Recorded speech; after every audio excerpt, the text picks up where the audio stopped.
Mazmur 91, dalam lindungan Allah. Orang yang duduk dalam lindungan yang maha tinggi dan bermalam dalam naungan yang maha kuasa akan berkata kepada Tuhan, tempat perlindunganku dan kubu pertahananku, Allahku yang kupercaya. Sungguh dialah yang akan melepaskan engkau dari jerat penangkap burung, dari penyakit sampar yang busuk. Dengan kepaknya ia akan menudungi engkau, di bawah sayapnya engkau akan berlindung, kesetiaannya ialah perisai dan pagar tembok.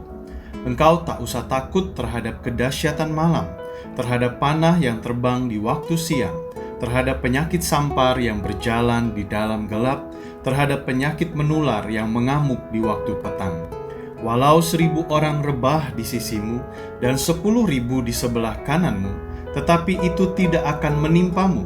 Engkau hanya menontonnya dengan matamu sendiri dan melihat pembalasan terhadap orang-orang fasik. Sebab Tuhan ialah tempat perlindunganmu, yang maha tinggi telah kau buat tempat perteduhanmu. Malapetaka tidak akan menimpa kamu, dan tulah tidak akan mendekat kepada kemahmu. Sebab malaikat-malaikatnya akan diperintahkannya kepadamu untuk menjaga engkau di segala jalanmu. Mereka akan menantang engkau di atas tangannya, supaya kakimu jangan terantuk kepada batu. Singa dan ular tedung akan kau langkahi. Engkau akan menginjak anak singa dan ular naga. Sungguh hatinya melekat kepadaku, maka aku akan meluputkannya. Aku akan membentenginya, sebab ia mengenal namaku. Bila ia berseru kepadaku, aku akan menjawab. Aku akan menyertai dia dalam kesesakan. Aku akan meluputkannya dan memuliakannya. Dengan panjang umur akan kukenyangkan dia, dan akan kuperlihatkan kepadanya keselamatan daripadaku.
Bertepuk tangan saudara, kita ekspresikan kebaikan Tuhan dalam kehidupan kita lewat pujian ini saudara.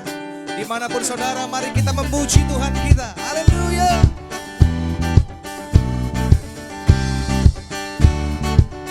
Katakan, kasih yang begitu besar, lebih kuat dari dosa, kasih yang menemukanku. Katakan, selamatkan, selamatkan dan pulihkanku. Angkat suaramu, ku naikkan syukurku. Ku tak akan berhenti memuji, meninggikan namamu, selalu menari, memuliakanmu. Dibebaskan, dibangkitkan, hidup yang kau berikan ini hanya untukmu.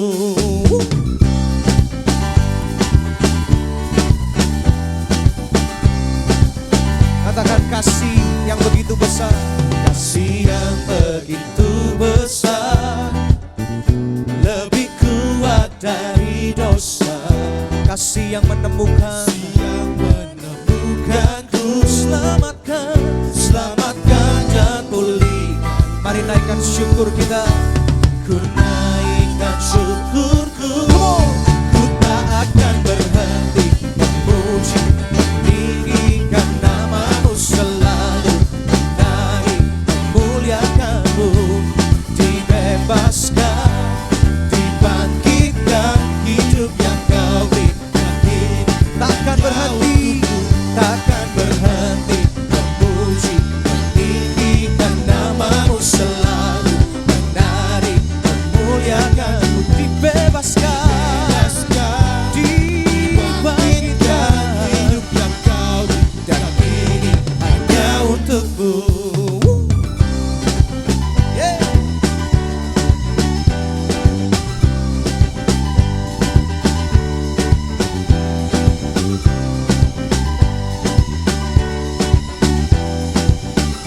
Mari nyanyikan dengan keras saudara. Ku naikkan syukur, ku naikkan syukurku.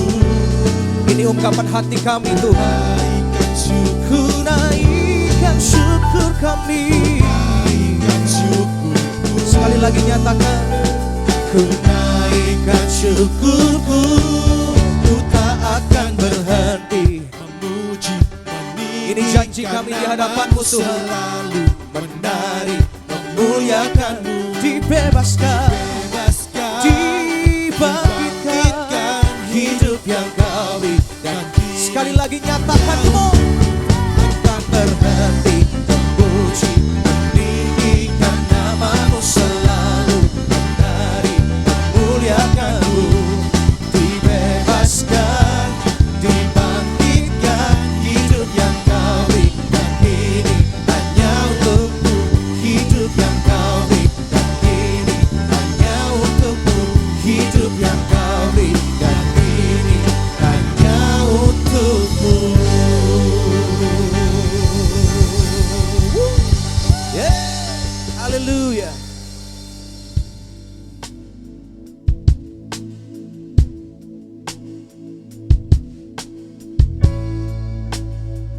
Kerinduan kami Tuhan, untuk kami bisa mengenal-Mu lebih dalam lagi Bapa, untuk tahu isi hati-Mu lebih lagi Tuhan. Terima kasih Bapa, bahwa kami mendekat Tuhan. Terima kasih Kudus. Terima kasih.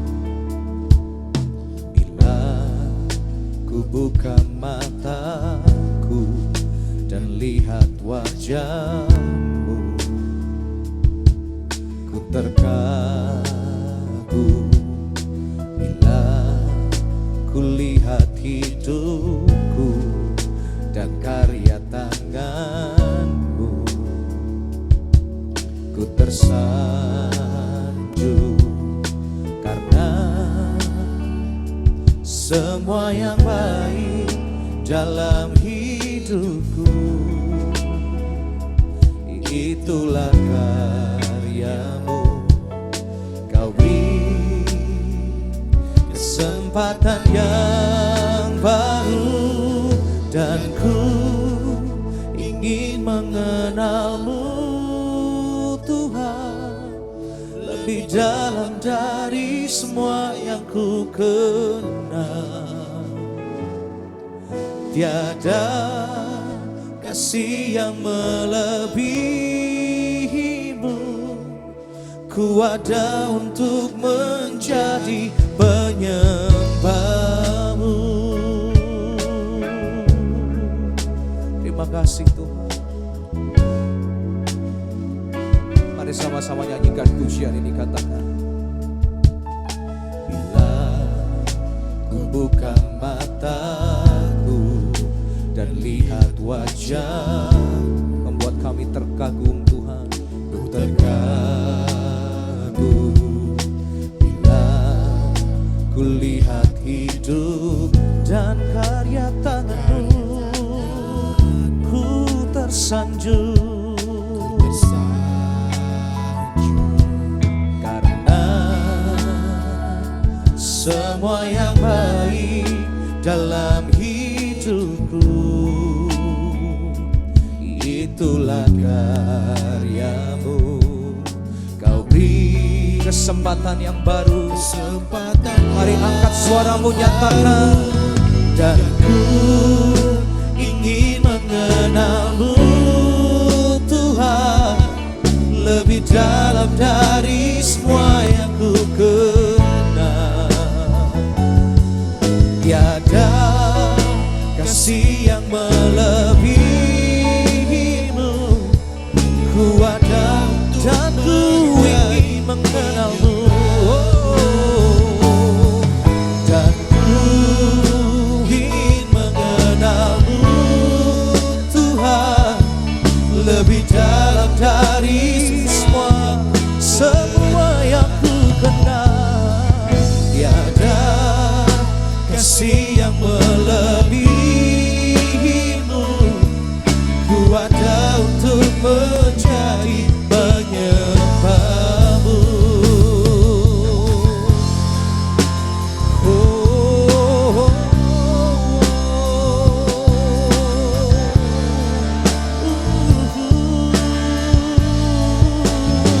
Terima kasih Tuhan. Ini kerinduan kami Tuhan, mengenalmu lebih dalam lagi. Jadikan kami penyembahmu Tuhan.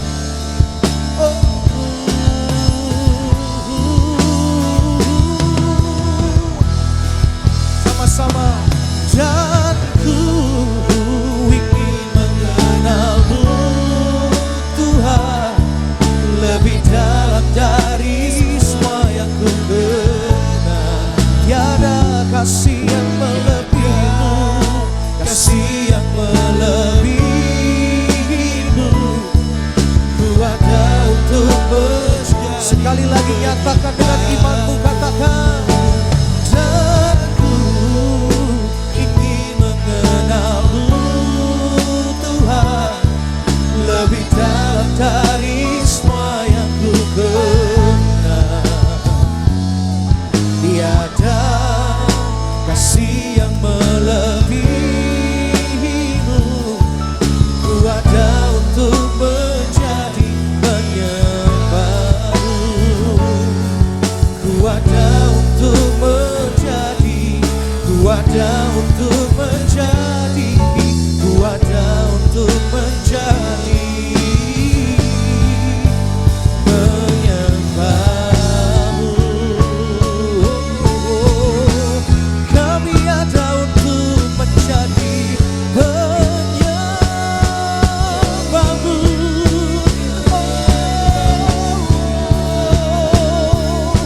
Jadikan kami penyembahmu.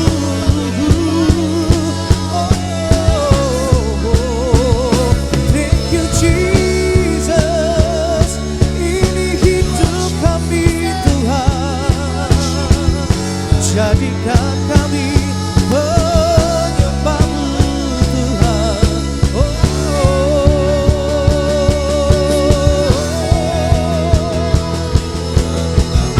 Sama-sama nyatakan. Christ is enough for me. Christ is enough for me. Everything I need is in you. Everything I need is in you, Jesus. Oh, Christ is enough for me. Christ is enough for me. Everything I need is in you. Everything I need, Christ is enough for me. Christ is enough for me. Christ is enough for me. Everything I need is in you. Everything I need, everything I have decided, I have decided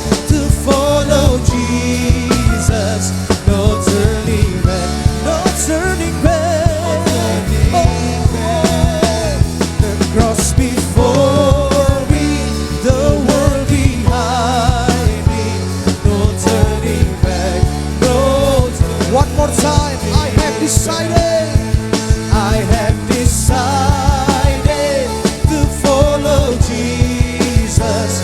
No turning back, no turning back, no turning back. The cross before me, the world behind me. No turning back, no turning back. Katakan, Christ is enough for me. Christ is enough for me. Thank you, Jesus. Everything I need is in you.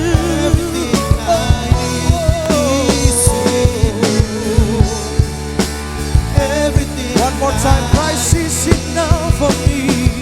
Christ is enough for me. Christ is enough for me. Everything I need is in you. Everything I have decided, I have decided to follow Jesus. No turning back, no turning back. The cross before me, the world behind me. No turning back. One more time. I have decided, I have decided to follow Jesus. No turning, no turning back, no turning back. The cross before me, the world behind me. No turning back, no turning back, no turning back, no turning back, no turning back, no turning back.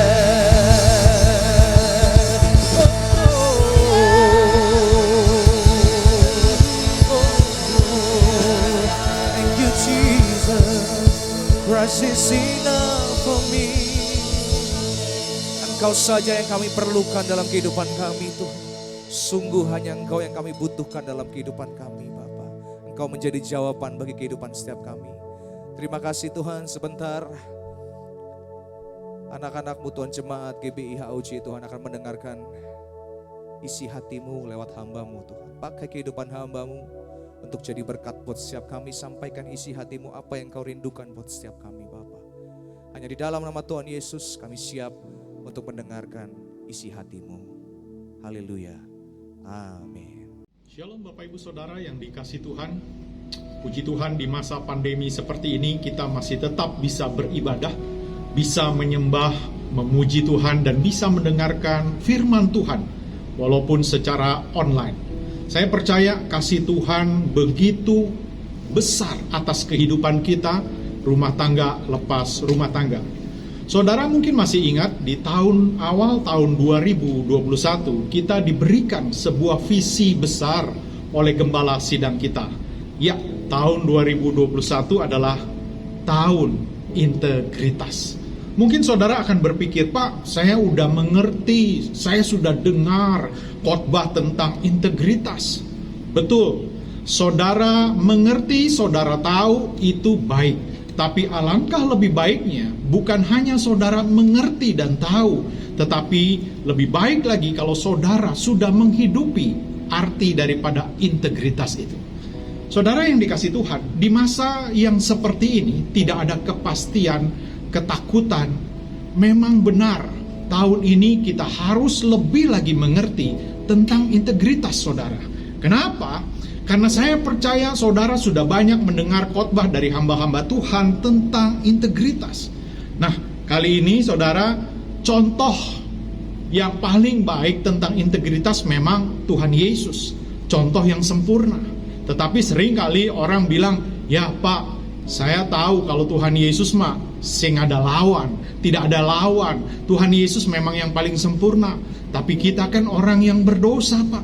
Kita masih berjuang, Pak. Saudara yang dikasih Tuhan, Kalau saudara punya pendapat seperti itu, maka saudara masih belum mengerti tentang integritas. Saya percaya hari ini kita sama-sama merenungkan sebuah firman Tuhan, kebenaran firman Tuhan. Nah, inilah yang sebenarnya menjadi hambatan atau penghalang untuk kita bisa mengerti tentang integritas. Kenapa? Karena kita tidak tahu tentang identitas kita. Saya mengajak hari ini kita berdoa sebelum kita memulai mendengarkan firman Tuhan. Bapa, di dalam nama Tuhan Yesus Kristus, terima kasih untuk kesehatan yang sempurna yang Tuhan berikan kepada kami. Kami keluarga lepas keluarga masih dalam perlindungan Tuhan, masih dalam penyertaan Tuhan. Terima kasih Tuhan. Biarlah kami diingatkan kembali bahwa Tuhan yang kami sembah adalah Tuhan yang hidup, Tuhan yang besar. Dan kami tahu Tuhan Yesus selalu menyertai kami. Hari ini Tuhan, berbicaralah atas kami pribadi lepas pribadi. Tegur kami, koreksi kami, kuatkan kami ya Tuhan. Biar kami semakin hari semakin mengerti kebenaran firman Tuhan. Dan kami akan hidup di atas kebenaran firman Tuhan. Terima kasih Tuhan Yesus. Di dalam nama Tuhan Yesus Kristus kami berdoa dan mengucap syukur. Sama-sama kita katakan amin.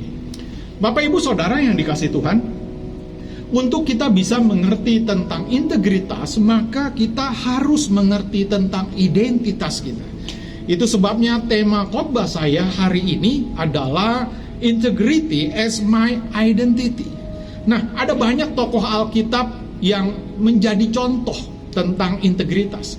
Tapi ada yang begitu menarik untuk kita pelajari hari ini adalah tentang kisah daripada Daniel.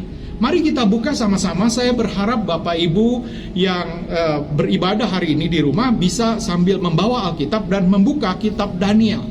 Daniel 1 ayat 1 sampai 8. Di layar ada teks daripada Alkitabnya, bisa dibaca dan kita akan baca bersama-sama. Ayat yang pertama. Pada tahun yang ketiga pemerintahan Raja Yoyakim, Raja Yehuda, datanglah Nebukadnezar, Raja Babel ke Yerusalem, lalu mengepung kota itu. Tuhan menyerahkan Yoyakim, Raja Yehuda, dan sebagian dari perkakas-perkakas di rumah Allah ke dalam tangannya. Semuanya itu dibawa ke tanah Sinear, ke dalam rumah dewanya. Perkakas-perkakas itu dibawa ke dalam perbendaharaan dewanya. Lalu Raja bertitah kepada Aspenas, kepala istananya, untuk membawa beberapa orang Israel yang berasal dari keturunan raja dan dari kaum bangsawan, yakni orang-orang muda yang tidak ada suatu cela, yang berperawakan baik, yang memahami berbagai hikmat, berpengetahuan banyak, dan yang mempunyai pengertian tentang ilmu, yakni orang-orang yang cakap untuk bekerja dalam istana raja, supaya mereka diajarkan tulisan dan bahasa orang Kasdim. Dan raja menetapkan bagi mereka pelabur setiap hari dari santapan raja, dari anggur yang biasa diminumnya. Mereka harus dididik selama 3 tahun, dan sesudah itu mereka harus bekerja kepada raja. Di antara mereka itu ada juga beberapa orang Yehuda, yakni Daniel, Hanaya, Misael, dan Azaria. Pemimpin pegawai istana itu memberi nama lain kepada mereka. Daniel diberi nama Belsasar, Hanaya dinamai Sadrak, Misael dinamai Mesak, Azaria dinamai Abednego. Ayat yang ke-8, Daniel berketetapan untuk tidak menajiskan dirinya dengan santapan raja dan dengan anggur yang biasa diminum raja. Dimintanyalah kepada pemimpin pegawai istana itu supaya ia tak usah menajiskan dirinya. Jadi kalau kita melihat Daniel 1 ayat 1 sampai 8, kita tahu bahwa Raja Yoyakim, ketika itu Raja Yoyakim itu berbuat yang jahat di mata Allah. Itu sebabnya Allah menyerahkan kerajaan Yehuda kepada Babel. Artinya kerajaannya dikalahkan di dalam peperangan, dan semua, baik itu raja, pegawai istana, semua rakyat daripada bangsa Yehuda ketika itu dibawa sebagai tawanan ke Babel. Nanti saudara bisa membaca di 2 Tawarik 36, Yeremia 22, 26, dan 35. Nah, kita tadi sudah membaca bagaimana Daniel. Siapa Daniel dan teman-temannya, saudara? Ayat yang telah kita baca tadi berkata, Daniel adalah seorang pemuda Ibrani, keturunan bangsawan atau keturunan raja, yang gagah, ganteng, tidak bercela, pintar, dan berpengetahuan. Artinya apa? Artinya orang-orang pilihan. Mereka dipilih, mereka dipisahkan dari komunitas bangsa Israel lainnya. Mereka diajar bahasa dan tulisan Kasdim, dididik selama 3 tahun lamanya. Makanan dan minuman mereka pun itu dikhususkan, yaitu makanan dan minuman raja. Bahkan nama mereka diubah. Daniel menjadi Belsasar, Hanaya menjadi Sadrak, Misael menjadi Mesak, Azaria menjadi Abednego. Nama-nama itu adalah nama-nama dewa bangsa Babel. Nah, waktu saya merenungkan ini, apa tujuan itu semua? Dan saya mengerti ternyata Nebukadnezar, Raja Babel, sedang berusaha untuk menghapus atau mengubah identitas mereka sebagai bangsa Israel untuk menjadi sama berperilaku seperti bangsa Babel. Saudara yang dikasihi Tuhan, ini sangat menarik untuk kita belajar dari kisah ini. Bukankah saudara dan saya adalah umat pilihan Allah? Keberadaan kita di dunia yang telah jatuh dalam dosa itu sama seperti halnya Babel. Dunia sedang menarik umat pilihannya untuk menjadi serupa dengan dunia. Tapi ketika kita mengerti bahwa kita adalah umat pilihan Allah, di dalam Kristus kita adalah umat pilihan Allah, maka kita akan mengerti identitas kita.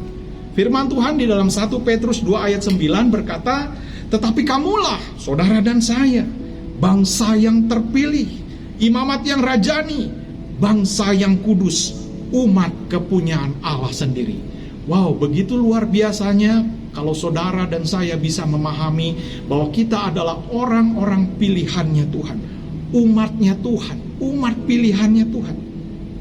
Tapi seringkali realita di dalam kehidupan kita masih menjumpai orang percaya, orang Kristen dalam tanda petik, yang masih suka bertoleransi dengan dosa, yang masih berkompromi dengan kejahatan. Atas nama kemanusiaan, atas nama kasih, bahkan atas nama pelayanan, kita melegalkan dosa. Ada beberapa orang yang melegalkan dosa, korupsi, penipuan, kemunafikan. Itu dipertontonkan dengan jelas, bahkan maaf, di dalam gereja. Saudara yang dikasihi Tuhan, hal inilah yang Tuhan ingatkan kita kembali masuk tahun 2021 tentang visi besar bahwa tahun 2021 adalah tahun integritas. Di tengah ketidakpastian kapan pandemi ini berakhir, di tengah ketidakpastian bagaimana perekonomian yang juga tidak pasti, di tengah ketidakpastian semua hal PPKM dan sebagainya, itu membuat banyak orang frustasi. Semua orang, bahkan orang Kristen, orang percaya sekalipun. Saudara yang dikasihi Tuhan, inilah yang Tuhan ingatkan kembali kepada kita, bahwa di tahun 2021 ini, ayo kita berintegritas. Tadi saya sudah jelaskan, banyak kita yang tahu, sudah mendengar khotbah tentang integritas. Tapi masalahnya, apakah saudara dan saya sudah menghidupi kebenaran firman itu tentang integritas? Menarik sekali di Daniel 1 ayat yang ke-8. Daniel berbicara begini, Daniel berketetapan untuk tidak menajiskan dirinya. Daniel berkomitmen, Daniel berketetapan hati, Daniel berintegritas untuk tidak menajiskan dirinya dengan santapan raja dan anggur yang biasa diminum raja.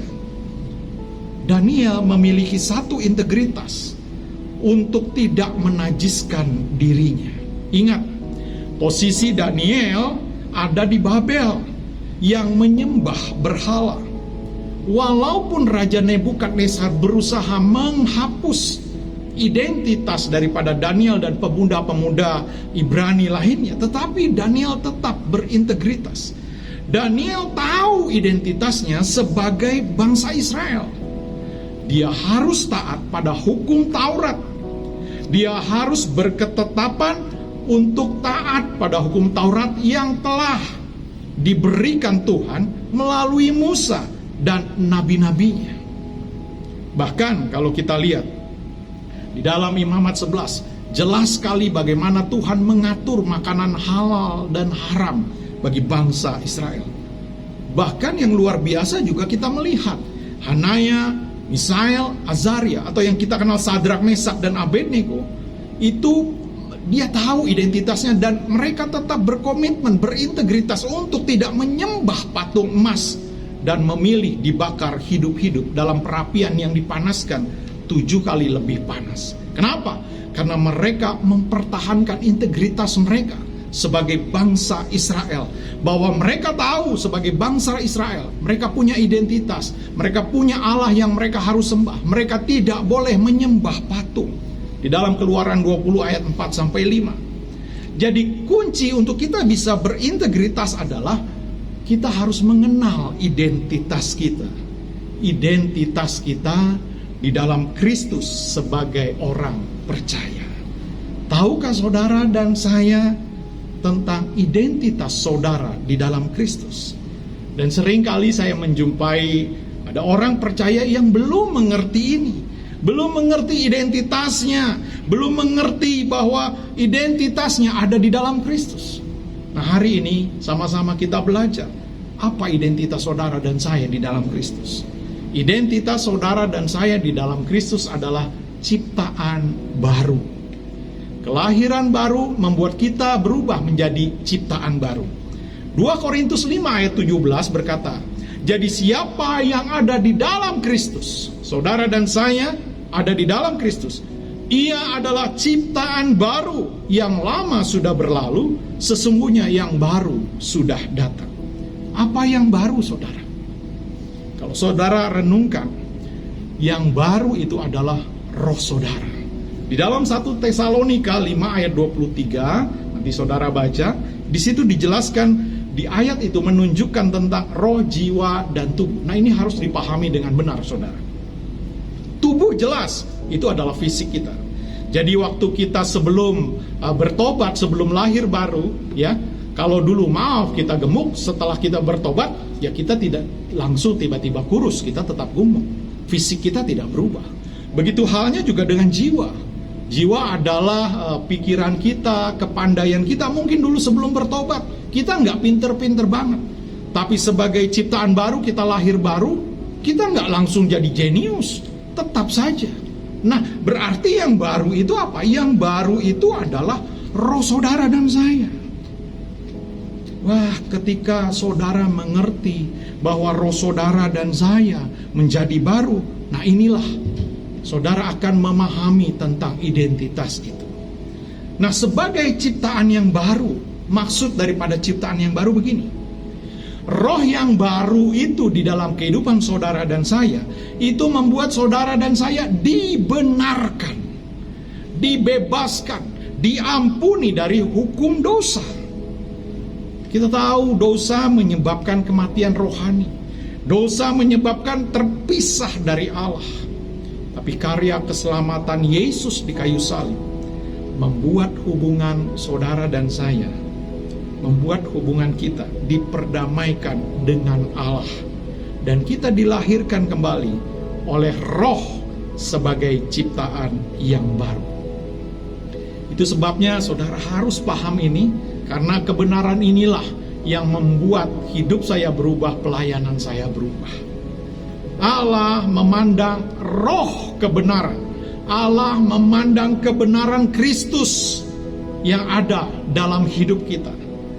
Allah tidak hanya mengampuni dosa saudara dan saya, tapi Dia memberikan kebenaran dirinya kepada saudara dan saya. 2 Korintus 5 ayat 21, Dia yang tidak mengenal dosa, Yesus yang tidak mengenal dosa, telah dibuatnya menjadi dosa karena kita. Yesus yang tidak mengenal dosa dibuat menjadi berdosa karena dosa kita. supaya di dalam Dia, supaya di dalam Yesus, saudara dan saya dibenarkan oleh Allah. Di mata Allah, perhatikan baik-baik, di mata Allah, kita, saudara dan saya, itu benar, tidak bercacat. Karena apa? Karena Allah memandang kebenaran Kristus yang ada di dalam kehidupan saudara dan saya. Anugerah keselamatan membuat saudara dan saya kudus dan benar. Jadi kita dibenarkan bukan karena perbuatan kita, usaha kita, tapi karena kebenaran Kristus yang ada di dalam kita. Saudara yang dikasihi Tuhan, seringkali sebagai orang percaya banyak yang tidak memahami ini. Sehingga banyak orang Kristen yang berusaha, berupaya untuk hidup mencari kebenaran. Padahal kebenaran itu sudah ada di dalam kehidupan saudara dan saya. Kehidupan orang Kristen berusaha untuk melakukan perbuatan-perbuatan. Padahal Allah tidak memandang perbuatan kita. Allah memandang Bapa di surga.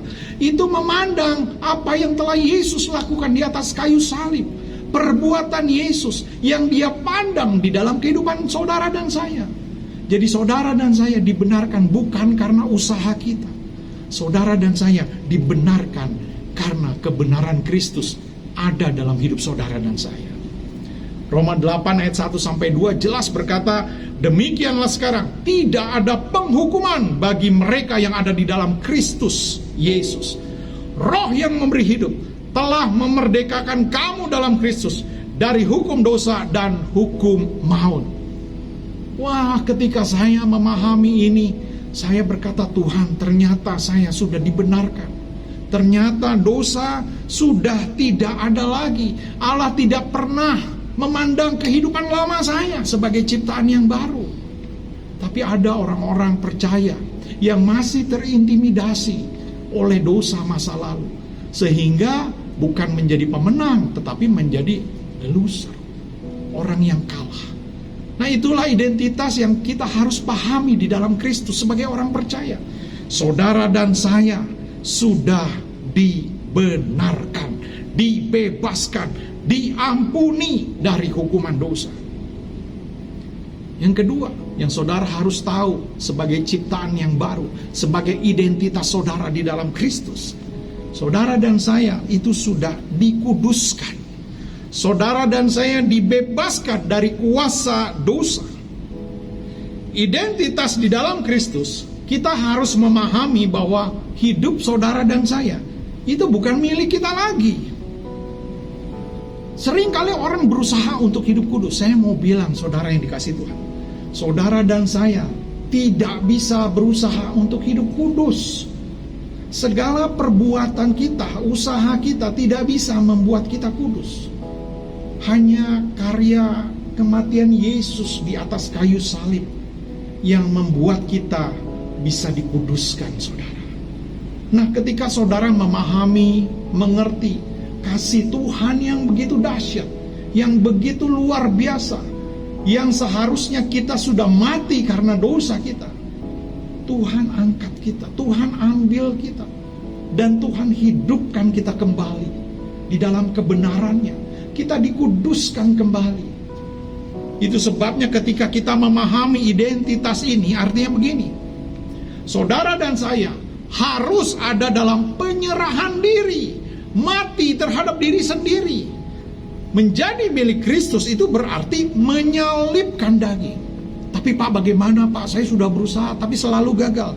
Inilah kesalahannya, saudara. Saudara, pemurnian demi pemurnian itu seringkali terjadi di dalam hidup kita. Itu perlu diresponi. Bukan dilawan, tapi diresponi. Dengan apa? Dengan kerendahan hati, dengan kesadaran, ya, saya ini gak mampu. Saya tidak bisa berusaha dengan usaha saya sendiri.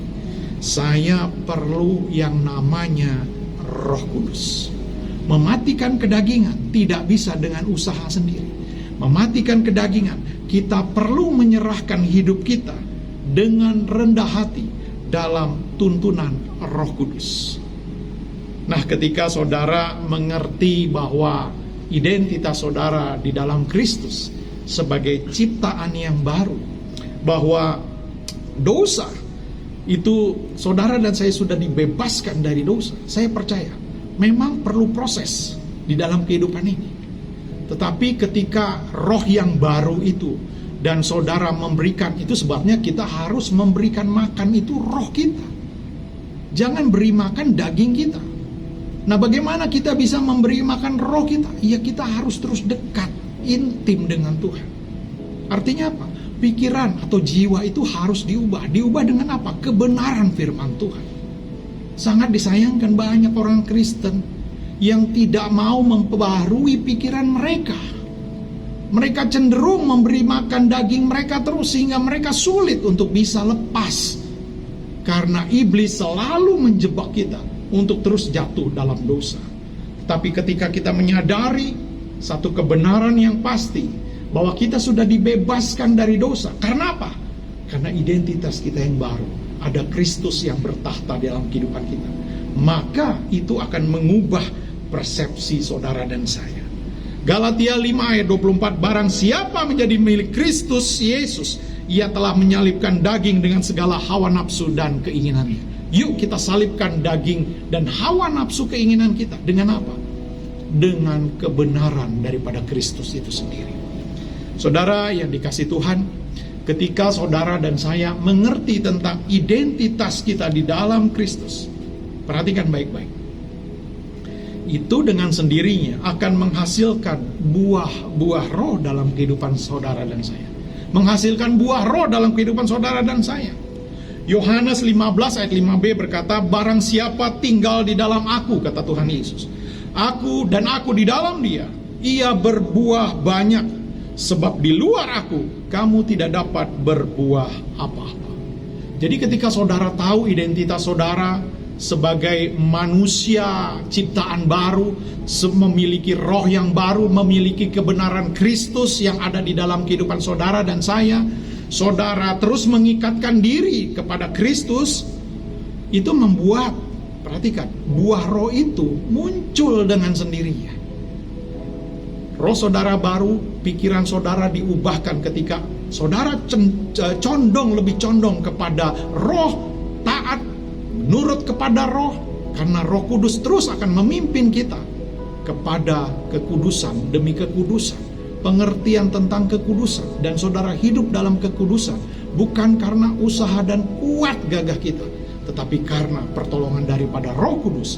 Itu akan melahirkan, perhatikan baik-baik, kehidupan Yesus di dalam saudara dan saya. Jadi integritas itu adalah karakter Yesus.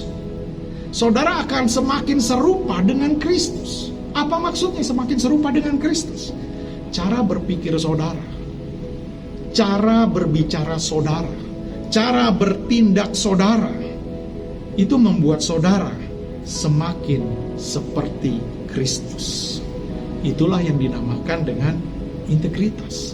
Jadi integritas itu lahir dengan sendirinya ketika kita tahu identitas kita di dalam Kristus dan Kristus hidup di dalam kita. Yang terakhir saudara, tujuan daripada integritas ini cuma satu, kemuliaan Tuhan. Bukan kemuliaan kita, bukan kehebatan kita, bukan kesombongan kita. Yang harus ditinggikan dari integritas kehidupan kita adalah Tuhan Yesus. Saya tutup dengan sebuah kesimpulan. Daniel mempertahankan integritasnya karena Daniel tahu identitasnya sebagai bangsa Yahudi. Dia harus taat pada hukum Taurat. Akhir daripada kisah Daniel, bangsa Babel dan bangsa-bangsa lain itu melihat kemahakuasaan dan kemuliaan Allah orang Israel. Daniel itu sampai beberapa raja-raja. Saya ingat di dalam Daniel 6 ya, ayat 26 itu Raja Darius. Raja Darius berkata seperti ini, Daniel 6 ayat 26. Bersama ini, kuberikan perintah bahwa di seluruh kerajaan yang kukuasai, orang harus takut dan gentar kepada Allahnya Daniel. Sebab dialah Allah yang hidup, yang kekal untuk selama-lamanya. Pemerintahnya tidak akan binasa, kekuasaannya tidak akan berakhir. Wow. Karena Daniel mengerti identitasnya sebagai bangsa Yahudi, dia berintegritas hidupnya. Nyawa selalu menjadi taruhan dan Daniel tetap berintegritas. Dan orang-orang melihat kemuliaan Allah melalui integritas daripada Daniel, kehidupan Daniel. Saudara dan saya, identitas saudara dan saya di dalam Kristus itu membuat kuasa Tuhan menghasilkan buah roh karakter Yesus dalam hidup saudara dan saya. Artinya apa? Integritas. Sehingga setiap orang itu akan mengalami anugerah, merasakan anugerah Tuhan, kasih Tuhan, kebaikan Tuhan. Dan Tuhan dipermuliakan dalam kehidupan saudara. Saya tahu di tengah pandemi seperti ini, semua orang takut, semua orang bingung. Tapi biarlah kita tetap berintegritas. Takut boleh, itu manusiawi. Tapi dikuasai oleh ketakutan, itu yang tidak boleh. Khawatir boleh khawatir. Tetapi dikuasai oleh kekhawatiran, itu yang tidak benar, tidak sesuai dengan firman Tuhan. Saya percaya melalui firman Tuhan hari ini, yuk, saya mengajak kita sama-sama mengerti identitas kita. Identitas ini membuat kuasa Tuhan begitu powerful di dalam kehidupan saudara dan saya. Saudara akan bangkit menjadi terang, saudara akan bangkit menjadi pemenang, bahkan lebih daripada pemenang. Mari kita tundukkan kepala kita. Bapa, terima kasih untuk kebenaran firman Tuhan hari ini. Kami dikuatkan kembali, kami diingatkan kembali siapa kami di dalam Kristus. Mungkin kemarin-kemarin kami juga sama dengan orang di dunia. Kami dikuasai oleh ketakutan. Kami diliputi rasa kekhawatiran. Takut akan pandemi ini yang tidak tahu ujungnya kapan berakhir. Kami tidak bisa beribadah bertemu dengan rekan-rekan di gereja. Anak-anak kami tidak bisa sekolah. Bahkan itu mengganggu perekonomian dan bisnis kami. Tapi hari ini kami disadarkan kembali bahwa kami adalah umat pilihan Allah. Kami adalah imamat yang rajani. Kami mengerti identitas kami di dalam Kristus, bahwa Kristus itu ada di dalam kehidupan kami.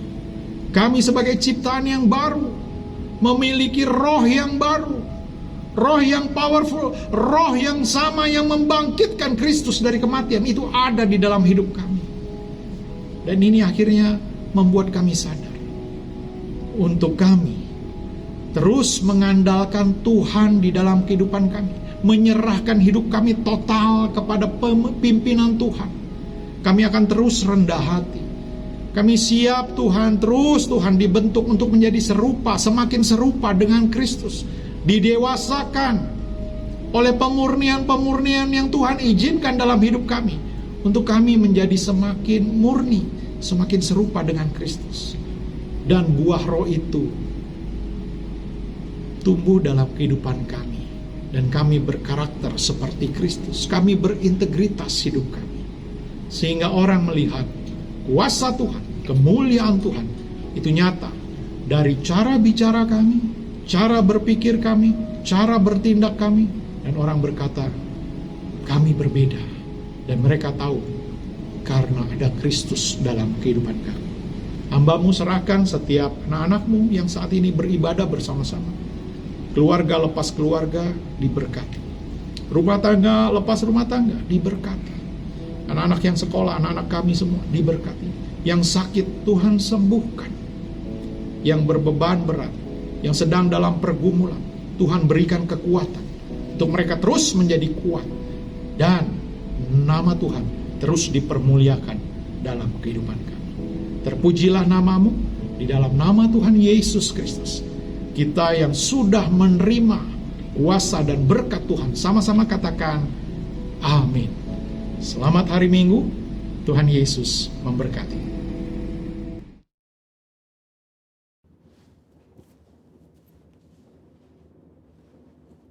Shalom saudara, saya percaya kita dalam keadaan baik dan luar biasa. Pada Voice of Pentecost kali ini, kita akan membahas mengenai apakah orang yang sudah meninggal dapat menjumpai kita? Saudara pernah tidak mimpi didatangin orang terdekat yang sudah meninggal, lalu kita bingung, apakah orang yang mendatangi kita ini adalah betul orang terdekat kita atau bukan? Bagaimana kita dapat menjelaskan peristiwa unik namun nyata seperti ini? Mari kita lihat 3 anggapan yang berkembang di masyarakat Kristen secara luas dan apa kata Alkitab mengenai hal tersebut. Pertama, fenomena yang terjadi sama seperti halnya Tuhan Yesus menjumpai murid-murid sebelum ia terangkat ke sorga. Ada tradisi yang berkembang di masyarakat bahwa orang yang telah meninggal masih dapat menjumpai orang yang masih hidup dalam kurun waktu 40 hari setelah kematiannya. Ditambah lagi dengan mengutip ayat sekenanya di luar konteks dan menyambungkan dengan peristiwa Tuhan Yesus menjumpai murid-muridnya selama 40 hari. Yang memegang kepercayaan ini pastinya tidak sadar bahwa Yesus bukanlah orang mati yang mengunjungi murid-muridnya, melainkan ia telah bangkit dari kematian dan hidup seperti ada tertulis di Markus 9 ayat 9-10. Jadi, anggapan bahwa orang meninggal dapat menjumpai kita sebagaimana Tuhan Yesus adalah sebuah pemahaman yang keliru dan tidak sesuai dengan kebenaran Alkitab. Kedua, fenomena yang terjadi sama seperti saat Musa dan Elia menjumpai Tuhan Yesus di Bukit Transfigurasi. Sebagian orang mungkin beranggapan bahwa peristiwa ini dapat menjadi sebuah pijakan untuk menyatakan bahwa orang yang telah meninggal, yaitu Musa, menjumpai Tuhan Yesus dan bercakap-cakap dengan Yesus. Dalam konteks ini pun tidak tepat jika dijadikan landasan kepercayaan orang yang sudah meninggal masih dapat menjumpai manusia yang hidup. Sebab pada waktu itu Tuhan Yesus berubah rupa, atau dalam bahasa Yunani disebut sebagai metamorfo. Sehingga baik Tuhan Yesus, Musa maupun Elia bersama-sama berada dalam dimensi yang berbeda dengan manusia pada umumnya. Dalam hal ini adalah Petrus, Yakobus, dan Yohanes yang menyertai Yesus pada saat itu. Ketiga, fenomena yang terjadi sama seperti ketika Saul berjumpa dengan Roh Samuel. Terdapat 2 penafsiran yang berkembang terkait dengan fenomena ini. Ada penafsiran yang mengatakan roh yang muncul itu bukanlah Roh Samuel, dan penafsiran lainnya mengatakan itu benar Roh Samuel, tetapi atas izin Tuhan untuk memberikan pelajaran dan peringatan kepada Saul. Nah, terlepas apakah kita berada dalam golongan yang meyakini itu adalah Roh Samuel ataupun bukan, Alkitab jelas menyatakan bahwa pemanggilan arwah, bertanya pada arwah yang dilakukan oleh Saul adalah pelanggaran terhadap firman Tuhan dan merupakan dosa. Karena itulah Saul mati. Tuhan Yesus seringkali menggunakan perumpamaan dalam mengajar agar lebih mudah dipahami. Dalam Lukas 16 ayat 19-30, Tuhan Yesus menyampaikan perumpamaan tentang orang kaya dan Lazarus. Dari sini kita dapat mempelajari bahwa ada jurang pemisah dalam dunia orang mati yang memisahkan 2 kompartemen yang berbeda, yakni Hades dan Firdaus. Pelajaran berikutnya adalah tidak diperlukan orang yang telah meninggal untuk mengunjungi orang yang masih hidup untuk menyampaikan pesan khususnya terkait pertobatan, sebab sudah ada pada mereka kitab suci. Mungkin ada saudara yang masih bertanya, lalu bagaimana mimpi yang tidak bisa kita rencanakan bisa terasa sangat nyata, seakan-akan orang yang sudah meninggal datang menjumpai kita? Setiap orang pasti pernah mengalami mimpi. Terkait dengan mimpi, Leland Ryken, seorang profesor emeritus bahasa Inggris yang juga adalah penata gaya sastra dari Alkitab English Standard Version, dalam Dictionary of Biblical Imagery menjelaskan, arti dreams and visions adalah mimpi akan muncul sesuai dengan kondisi yang sedang dialami manusia pada hari itu. Seperti yang dicontohkan dalam kitab Yesaya 29 ayat 8. Saat seorang yang lapar bermimpi ia sedang makan, tetapi ketika bangun ia masih tetap lapar. Atau bisa juga saat merindukan seseorang hari itu, ia bisa bermimpi bertemu dengan orang tersebut. Dalam Alkitab kita mendapati begitu banyak ayat yang menyatakan bahwa Tuhan menjumpai orang melalui mimpi. Tuhan memberikan pesan peringatan agar jangan sampai berbuat dosa. Tuhan memberikan pesan atau berbicara kepada orang tersebut. Tuhan mengabulkan permintaan, dan sebagainya.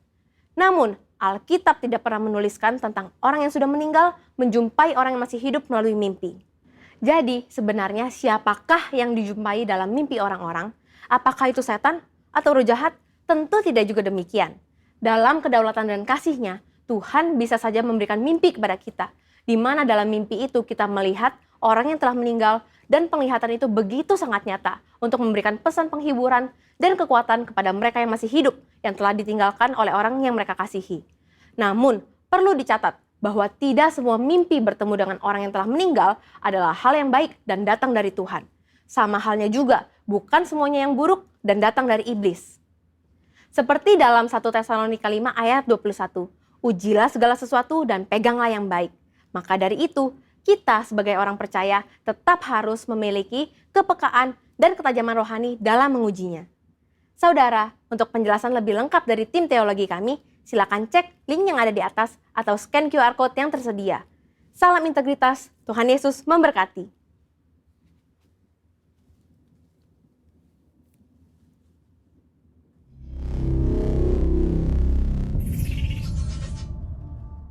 Haleluya, saudara sungguh diberkati oleh firman Tuhan pada hari ini. Saya percaya itu memberkati setiap kita semua, bagaimana kita semua tetap menjadi seorang pribadi yang berintegritas. Dan inilah yang menjadi visi dari Gembala Sidang kita. Nah, Bapak Ibu semua, kita sudah ada di akhir ibadah. Sekali lagi saya mau mengucapkan banyak terima kasih untuk Bapak Ibu yang terus mendukung pelayanan dari GBI House of Joy. Saya berdoa supaya kita juga semua dapat terus mendukung di dalam kegiatan core, untuk setiap core dapat terus beribadah bersama-sama, berkomunitas bersama-sama, dan kemudian kita semua juga dapat terus berpartisipasi dalam prayer room yang diadakan setiap 2 kali dalam 1 bulan di hari Senin. Nah, saya percaya itu semua akan memberkati kita semua. Yang percaya katakan amin. Jangan lupa memberi yang terbaik untuk Tuhan, berikan persembahan kita, karena persembahan Bapak Ibu akan mendukung semua kegerakan operasional dari gerejanya dan akan memberkati banyak orang di sekitar kita. Dan mari satukan hati, kita berdoa, kita akhiri ibadah kita hari ini. Tuhan Yesus, terima kasih untuk hari ini. Engkau baik, Engkau memberkati kami dengan firman-Mu. Biarlah firman-Mu menjadi kekuatan dalam setiap kehidupan kami. Jadikan kami pribadi yang berintegritas ketika kami semakin mendekat kepada Engkau, melihat kepada kemuliaan-Mu, kepada kasih karunia-Mu Tuhan. Kami percaya kami akan terus mengalami kesempurnaan, diperbaiki dari hari ke hari, dan kami akan melihat kemuliaan-Mu, dan kami menjadi saksi dimanapun kami berada. Terima kasih Bapa, kami juga bersyafaat untuk Indonesia.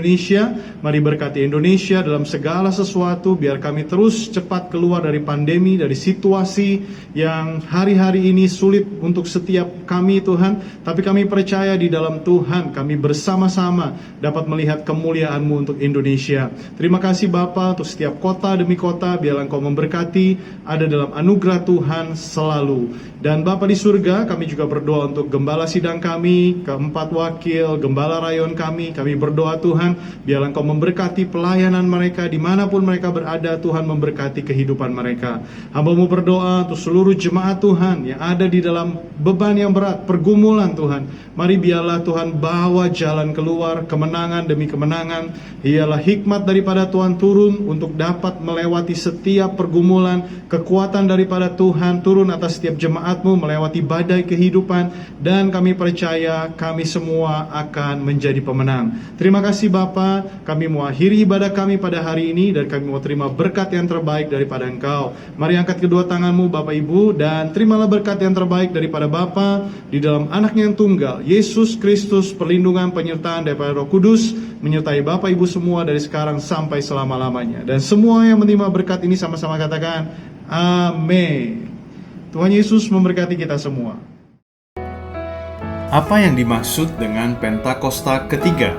Pentakosta ketiga adalah pencurahan Roh Kudus yang dahsyat di zaman sekarang, melebihi yang terjadi di Azusa Street. Pentakosta ketiga akan mengakibatkan penuaian jiwa yang terbesar dan yang terakhir sebelum Tuhan Yesus datang kembali.